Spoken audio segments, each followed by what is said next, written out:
Entre Libros, una voz a tu corazón. La lectura de libros cristianos en la voz de Elizabeth Bernal.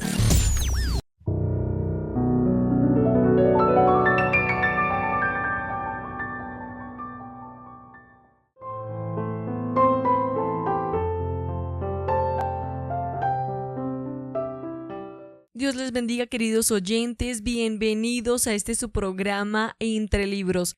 Mi nombre es Elizabeth Bernal y hoy nos encontramos en la parte número 9 de la lectura del libro Buenos días, Espíritu Santo, escrito por Benny Hinn. Y en la parte anterior estábamos terminando el capítulo 6, Espíritu, Alma y Cuerpo, con los títulos Aceite, Agua, Nubes y Luz. Se hiere tan fácilmente. Y pasamos al capítulo 7, Viento para tu barco, con los títulos La vida llena del Espíritu, Tú cambiarás, ¿Quién te crees que eres? Comienza con la salvación, rendición, ¿has reparado tus velas? Como cuchillo afilado. Y estamos leyendo Descanso, Descanso, donde vimos que Benny Hinn le decía a un joven que anhelaba la llenura del Espíritu Santo que primero se rindiera. No lograría nada agotado y tenso intentando ganar algo a la fuerza, tan solo se rindiese a los pies del Señor. La rendición viene instintivamente a un corazón que se suelta. Cuando amas al Señor con todo tu corazón, no es difícil rendirte a Él. Y así damos continuación a la lectura el día de hoy.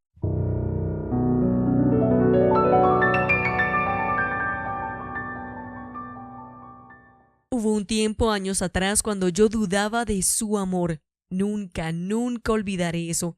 Fue durante un tiempo en que yo estaba teniendo tremendas luchas con mi familia. Mis padres no habían nacido de nuevo y había tal dolor en nuestra relación. Entonces, una noche en mi cuarto, yo miré al cielo y dije: Jesús, yo sé que tú dices en tu palabra que me amas, pero te suplico que me hagas un favor. Dime que me amas. Y me fui a dormir. A medianoche me levantó una voz que sonaba como muchas aguas. Solo la puedo describir como un sonido fuerte y grave.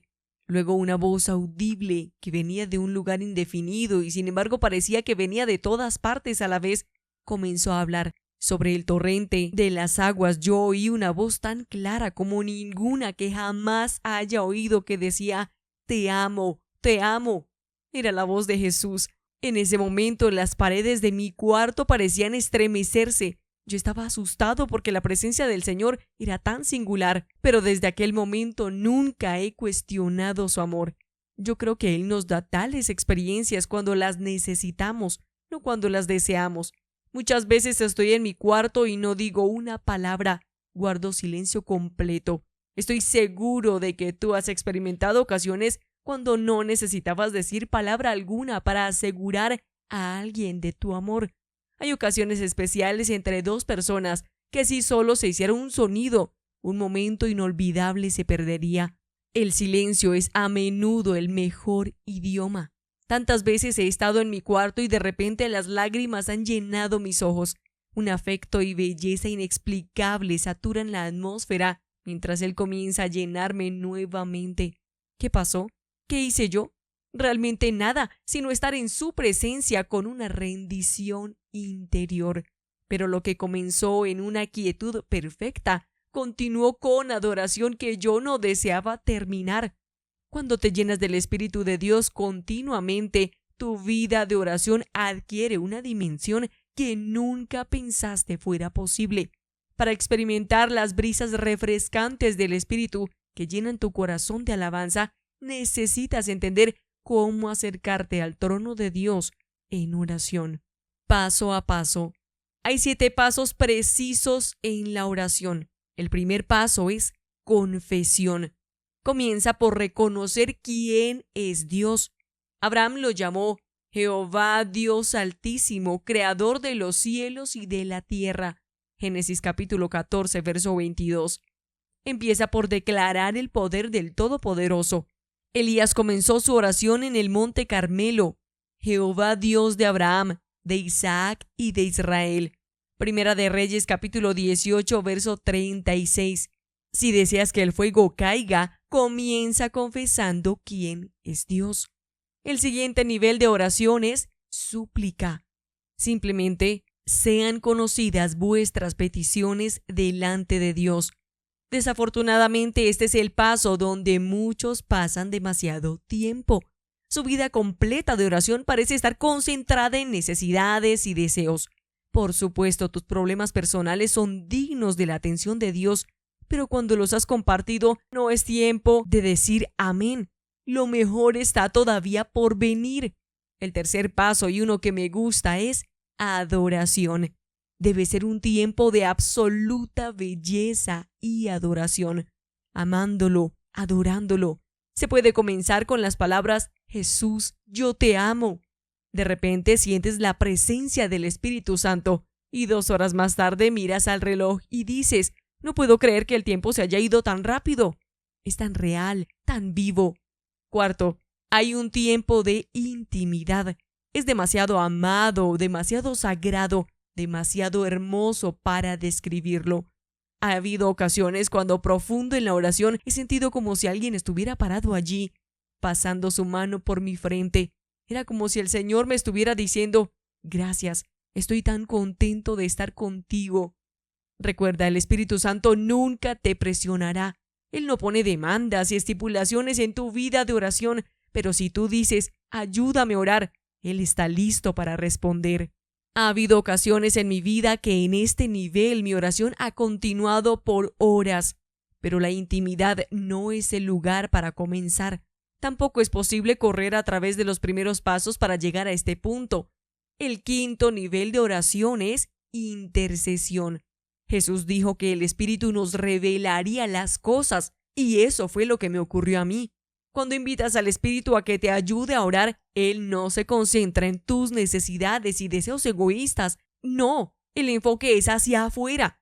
Él ha puesto los nombres y rostros de individuos de mí, de quienes yo no había pensado en años, y he intercedido en oración por ellos. Pero no creas que es un tiempo de gozo y adoración. Todo lo opuesto. La primera vez que me puse a interceder no estaba seguro de lo que deseaba. La comunión se fue, la intimidad desapareció. En esas ocasiones he sentido dolor y agonía que es difícil de expresar. En realidad, he golpeado el piso con cada onza de mi fuerza mientras oraba por mi familia, por amigos, por ministros, aún por naciones.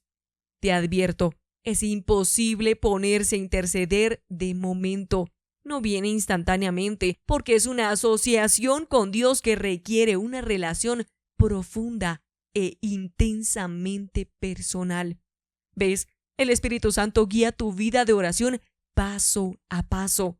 Conmigo no pasó el primer día, ni el segundo, ni el tercero. Pasaron por lo menos 6 meses antes de estarme moviendo en las profundidades de la oración. La Escritura enseña que si somos fieles en las cosas pequeñas, Dios nos dará más. Eso es lo que Él hace. Él es el Padre perfecto, el Maestro perfecto. Pero lo que pasó después bien valía la pena el dolor. El sexto paso en la oración es acción de gracias. Como escribió Pablo: más gracias sean dadas a Dios, que nos da la victoria por medio de nuestro Señor Jesucristo. Primera de Corintios capítulo 15, verso 17. Yo siempre paso tiempo dando gracias al Padre, al Hijo y al Espíritu Santo. Finalmente, el paso séptimo es alabanza. A veces yo canto, a veces hablo en lenguaje espiritual, pero de lo profundo de mi ser irrumpo en alabanza total. Es la forma más pura de orar que yo haya experimentado. Tú puedes preguntar: Benny, ¿siempre incluyes los 7 pasos? Mi contestación es sí. Y aquí está lo maravilloso del Espíritu. Si lo dejas obrar por medio de ti en oración, descubrirás que no estás haciendo mucho en la oración. Él parece estarlo haciendo todo. Aún en la intercesión, tan doloroso como es, los brazos del Espíritu te están levantando, refrescándote instantáneamente cuando terminas de orar. Pablo tenía razón cuando dijo: orando en todo tiempo, con toda oración y súplica en el Espíritu. Efesios capítulo 6, verso 18. Él sabía que había más de una clase de oración. Él está aquí. No hay sustituto para la llenura del Espíritu que viene como resultado directo de tu vida de oración. Es el poder que afecta todo lo que hagas. Recientemente fui invitado a hablar en Colombia, Suramérica. Fue una cruzada de 3 días y en la noche del segundo día, miércoles, yo estaba hablando sobre el Espíritu Santo. A mitad de mi mensaje sentí moverse el poder del Espíritu en el servicio. Sentí su presencia. Paré la predicación y le dije a la gente, Él está aquí. Ministros en la plataforma y personas en la audiencia sintieron lo mismo. Fue como una ráfaga de viento que entró y circuló en aquel lugar. Los allí presentes se pusieron de pie en una explosión espontánea de alabanza, pero no estuvieron de pie por largo rato. Las personas comenzaron a caer al piso bajo el poder del Espíritu Santo. Fueron tumbados en el Espíritu. Lo que pasó después fue exactamente lo que he visto repetidas veces en servicios en todo el mundo. La gente comenzó a recibir a Cristo como su Salvador personal y comenzaron a ocurrir sanidades a través del auditorio. Cuando yo hablo sobre el Espíritu Santo, una unción extraordinaria sigue a la enseñanza. Siempre hay una manifestación increíble de la presencia de Dios, muy diferente de la de cualquiera otra ocasión. El milagro parece ser más intenso. Se salva un número mayor de personas que en otras reuniones. El toque de Dios en las vidas es más pronunciado. En esos servicios, el llamamiento al altar parece ser tan fácil. No hay ruego ni súplica. Instantáneamente las personas van al frente para salvación. Tal como lo prometió el Señor, el Espíritu atrae la gente a Cristo. Después del servicio, la gente viene al frente a decir, esta fue la reunión más poderosa en que yo he estado. Es como si el Espíritu Santo hubiera honrado el servicio porque Él era un huésped muy bienvenido. Durante la misma cruzada, el pastor Colin, mi intérprete, vino a mí después de una reunión de enseñanza sobre el Espíritu Santo que tuvimos esa mañana con casi 2,000 predicadores. Él comenzó a llorar. Entonces levantó la cabeza de sus manos y dijo con gran emoción, querido hermano, yo sé tan poco sobre el Espíritu Santo, siento que estoy en kindergarten. Él fue afectado con la realidad del mensaje. En otras ocasiones he visto a un intérprete parar en medio de mi mensaje y comenzar a llorar incontrolablemente. Eso es el poder del Espíritu. Lo que pasa en un servicio te puede pasar a ti ahí mismo donde estás. Es por eso que te estoy pidiendo que te rindas totalmente al Espíritu. Comenzarás a entender lo que Pablo quiere decir cuando dice, «Sed llenos del Espíritu», hablando entre vosotros con salmos, con himnos y cánticos espirituales, cantando y alabando al Señor en vuestros corazones, dando gracias por todo al Dios y Padre. Y sabrás por qué Él dice, someteos los unos a los otros. Efesios capítulo 5, versos 18 al 21. Un segundo viento. ¿Estás listo para que la brisa celestial de Dios llene tus velas? Eso comienza con la salvación. Cuando confiesas tus pecados y dedicas tu vida para seguir a Jesús como Señor y Salvador. Aún Cristo habla acerca del viento cuando habla acerca de la redención. Él le dijo a Nicodemo, un miembro del Sanedrín judío, no te maravilles de que te dije, os es necesario nacer de nuevo. El viento sopla de donde quiere y oyes su sonido, mas ni sabes de dónde viene ni a dónde va. Así es todo aquel que es nacido del Espíritu. Juan capítulo 3 versos 7 y 8.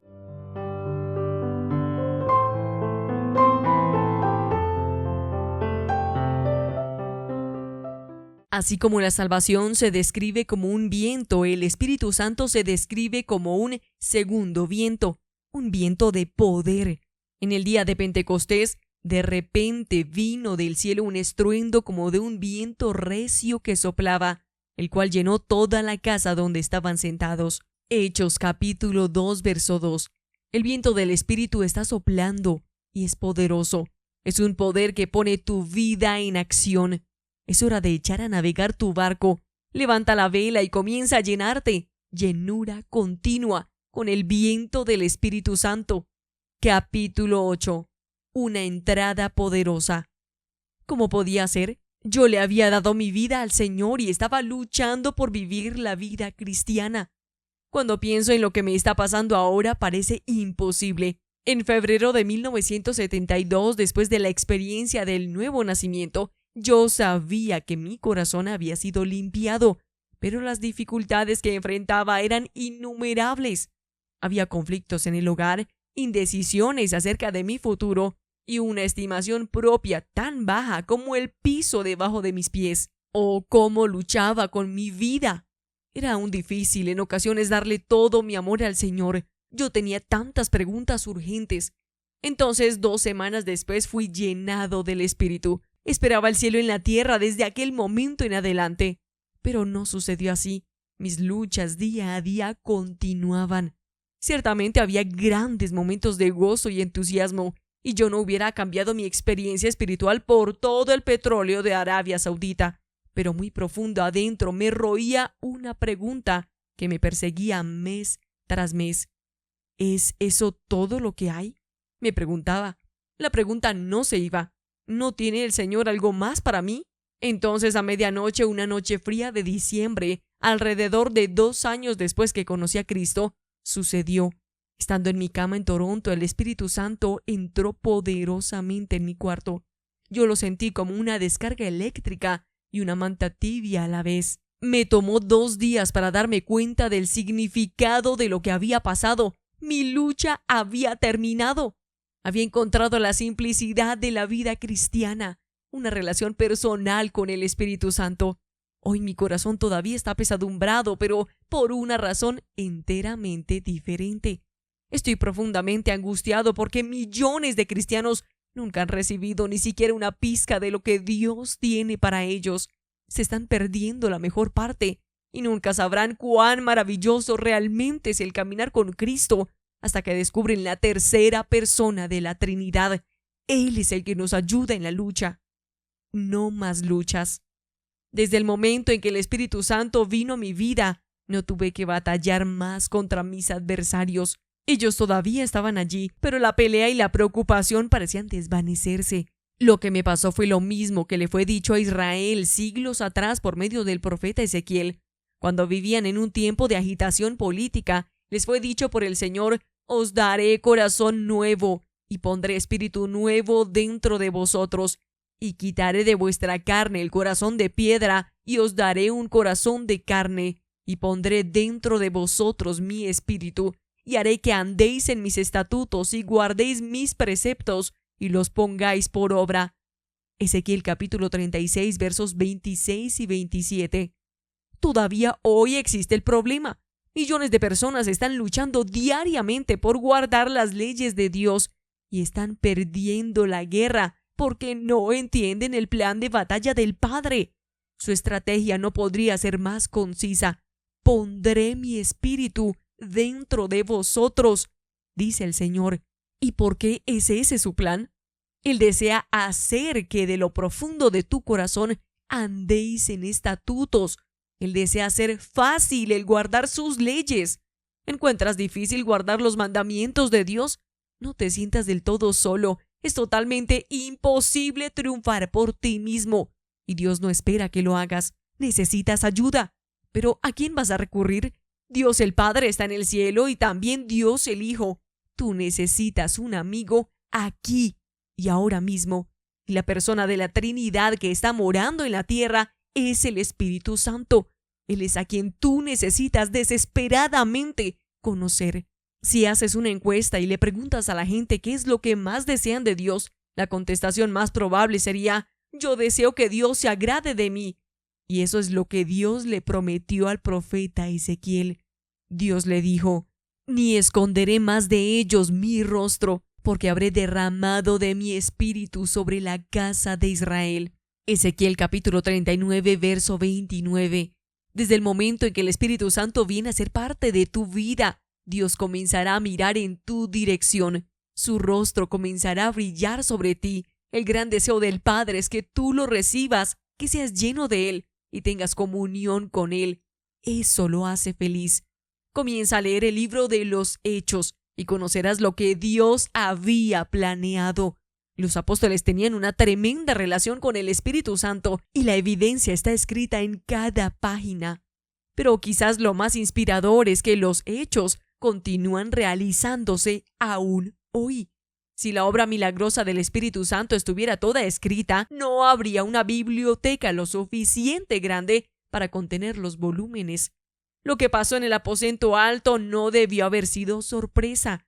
Antes de ascender al cielo, Jesús mismo le dijo a sus seguidores que no salieran de Jerusalén, sino que esperasen la promesa del Padre, la cual les dijo: oísteis de mí, porque Juan ciertamente bautizó con agua, mas vosotros seréis bautizados con el Espíritu Santo dentro de no muchos días. Hechos capítulo 1 versos 4 al 5. Cristo aún describió cómo sería y cómo cambiaría sus vidas. Pero recibiréis poder cuando haya venido sobre vosotros el Espíritu Santo, y me seréis testigos en Jerusalén, en toda Judea, en Samaria y hasta lo último de la tierra. Verso 8. La llegada del Espíritu. Un viento recio. Tan real como la venida de Jesús a la tierra, así fue la venida del Espíritu Santo. Tal como los profetas predijeron la venida del Mesías, así también profetizaron la del Espíritu. Cientos de años antes de Cristo, Dios le dijo a Joel: y después de esto derramaré mi Espíritu sobre toda carne, y profetizarán vuestros hijos y vuestras hijas. Vuestros ancianos soñarán sueños y vuestros jóvenes verán visiones. Y también sobre los siervos y sobre las siervas derramaré mi Espíritu en aquellos días.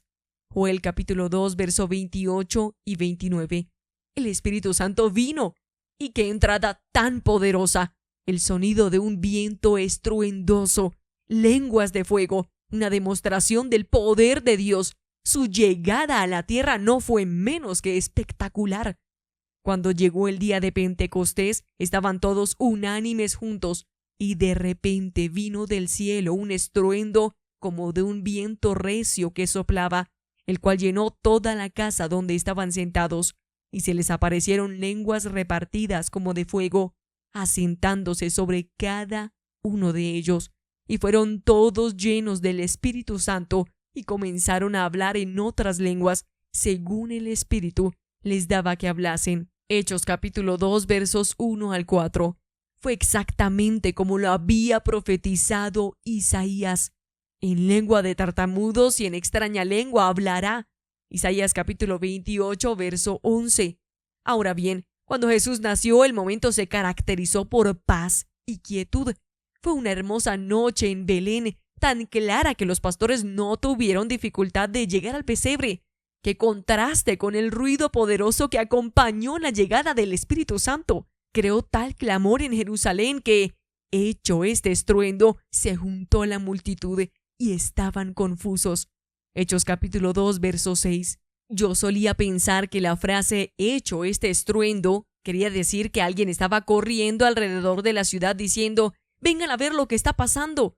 Pero ese no fue el caso. El estruendo que ocurrió se escuchó en toda la ciudad. Tú ves, moraban entonces en Jerusalén judíos, varones piadosos, de todas las naciones bajo el cielo. Verso 5. ¿Te puedes imaginar lo que pensaron? La palabra dice que cuando ellos oyeron el estruendo, corrieron al lugar asombrados, porque cada uno les oía hablar en su propia lengua. Verso 6. Totalmente maravillados preguntaron: ¿no son galileos todos estos que hablan? ¿Cómo pues les oímos nosotros hablar cada uno en nuestra lengua en la que hemos nacido? Versos 7 y 8. Y cuando los oyeron declarar las maravillas de Dios en su propia lengua, se preguntaban unos a otros: ¿qué quiere decir esto? Verso 12. ¿Por qué 120? Su estruendosa venida no fue planeada para un templo hecho de piedras. En vez de eso, el Espíritu Santo vino sobre 120 creyentes que vinieron a ser el nuevo templo de Dios. ¿Recuerdas que cuando Salomón terminó su templo tenía 120 sacerdotes que tocaban trompetas? Segunda de Crónicas capítulo 5 verso 12. La Escritura dice que la casa se llenó de una nube, la casa de Jehová.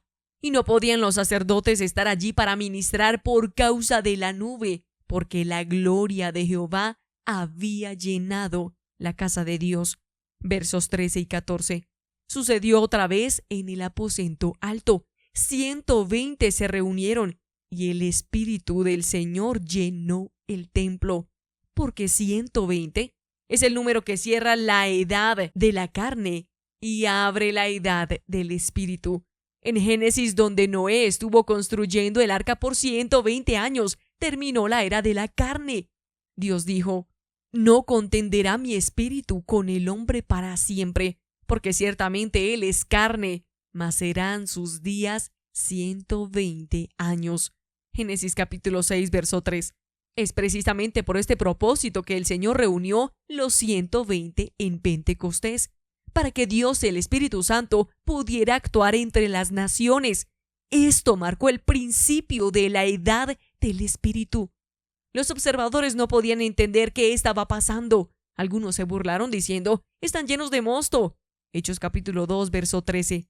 Pero Pedro, poniéndose en pie con los 11, alzó la voz y les habló diciendo: varones judíos y todos los que habitáis en Jerusalén, esto os sea notorio y oíd mis palabras, porque estos no están ebrios como vosotros suponéis, puesto que es la hora tercera del día, mas esto es lo dicho por el profeta Joel. Versos 14 al 16. Y los 120 fueron llenos del Espíritu a tal grado que podían actuar en su propio poder. El Espíritu era tan poderoso que él tomó control sobre las acciones de los creyentes. Él estaba en acción, cambiando su lenguaje, sus emociones y su comportamiento. Lo que Jerusalén presenció no fue embriaguez, sino el gozo indescriptible que viene cuando el Espíritu toma el control. Yo mismo he sido acusado de algunas cosas. ¡Qué transformación en el tímido Pedro! Sacó lo de predicador que había en él, cuando él alzó su voz y les habló con denuedo a la creciente multitud. Pero, ¿quién tú crees que le dio a él las palabras? El mensaje cautivador fue del Espíritu Santo, pues nuestro evangelio no llegó a vosotros en palabras solamente, sino también en poder, en el Espíritu Santo. Primera de Tesalonicenses capítulo 1, verso 5. Así es, el evangelio es predicado por el Espíritu Santo. Él es el que hace la obra.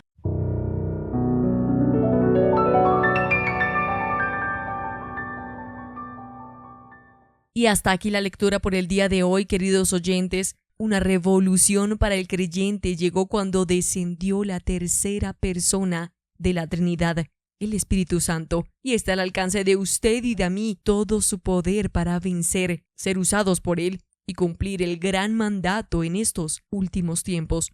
Así que, querido oyente, ¿qué estás esperando para rendirte hoy a él? Él te está esperando. Así les esperamos en un siguiente programa de Entre Libros para dar continuación a las obras de los apóstoles a través del Espíritu Santo.